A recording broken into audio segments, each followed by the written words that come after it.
สบายดีทุกคนวันนี้อาจารย์จะมาแนะนำสำหรับผู้ใดที่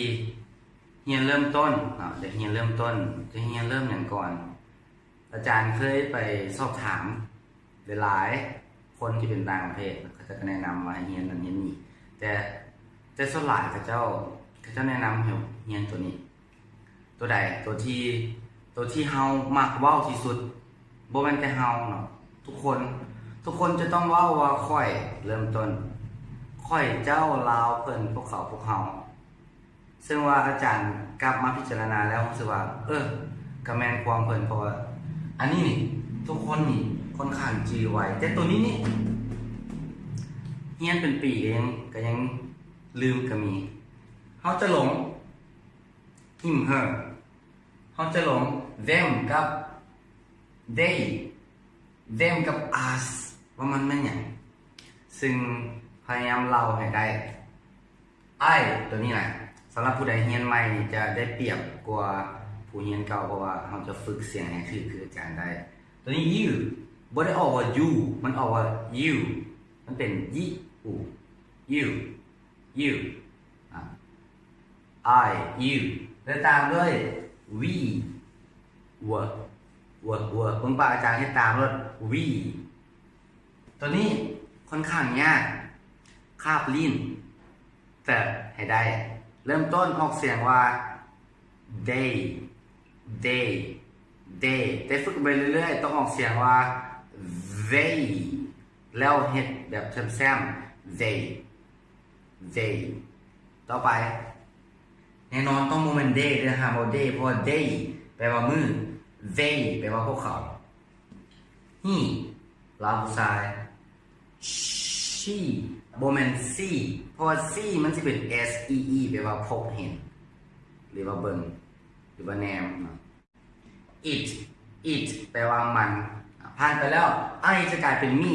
สองตัวนี้ตั้งกันเท่าไหร่สองตัวนี้ตั้งกันบนว่าตัวนี้แมน subject pronouns หรือออกเสียงธรรมดาว่า subject pronouns ก็ได้แปลว่าคำอย่างนี้คำแทนนามนั่นว่าเฮ็ดหน้าที่เป็นคำตัวตั้งหรือแบบเนียนพูดไทยกับว่าเป็นตัวประธานเลยคำแทนนามที่ตัวประธานคืออยู่ข้างหน้าตัวประกอบอยู่ข้างหลัง subject pronouns แล้วตัวนี้ object หรือว่า object pronouns แปลว่าคำอย่างคำแทนนามแทนที่เป็นตัวประกอบคำแทนนามแทนที่เป็นคำตัวตั้งหรือตัวประธานก็ได้ต่างกันหลักๆก็คือชื่อง่ายอันนี้ข้างหน้าอันนี้อยู่ข้างหลังอันนี้อยู่ข้างหน้าอันนี้ข้างหลังอันนี้ me I เป็น me you เป็น you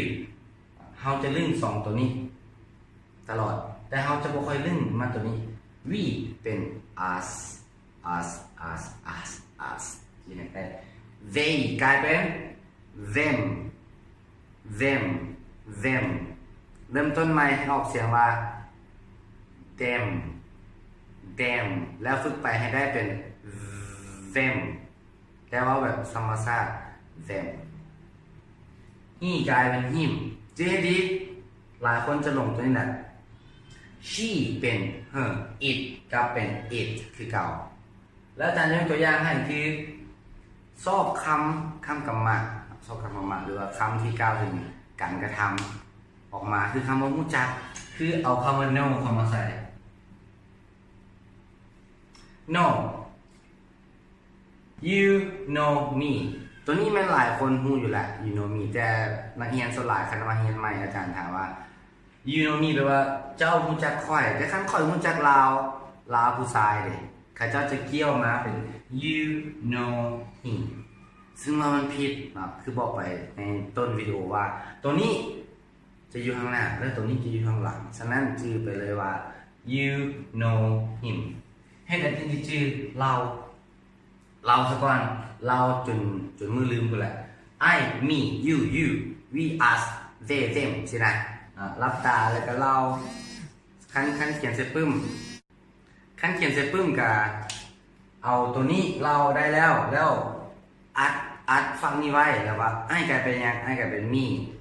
ยูเป็นยูถึงแล้วค่อยๆเลื่อนลงมาคล้ายๆว่าปิดตัวนี้นะตัวนี้เอานี่ไอ้เป็นมีถือว่าโอ ถึกได้สินะ you กลายเป็น you โอ้ถึกแล้ว we กลายเป็น us ถึกแล้ว they กลายเป็นthem ว้าวถึกแล้วสินะ he กลายเป็น her เฮ้ยผิดเราใหม่ผิดแล้วเราใหม่me you สินะ us อย่างสิคือสูตรเราทั่วไปนี่แหละซึ่งว่าตัวนี้เป็นปัญหาค่อนข้างใหญ่เติบสำหรับนักเรียนหลายๆคนที่ว่าบ่จื้อพวกนี้บ่จื้อเลยยังบ่พอลืมไปเลยขนาดอันนี้อันตรายฝากไว้เราเดี๋ยววิดีโอหน้ามาต่อกันเราให้ได้ถ้าเฮาเว้าผิดเว้าใหม่ก็ยังคล้ายคืออาจารย์ก็เป็นคนที่เว้าผิดแล้วเว้าใหม่ตลอดแต่ว่าหลายคนลืมแล้วก็ลืมไปเลยบ่ฮู้ว่าตัวเองผิดนะนี่อันตราย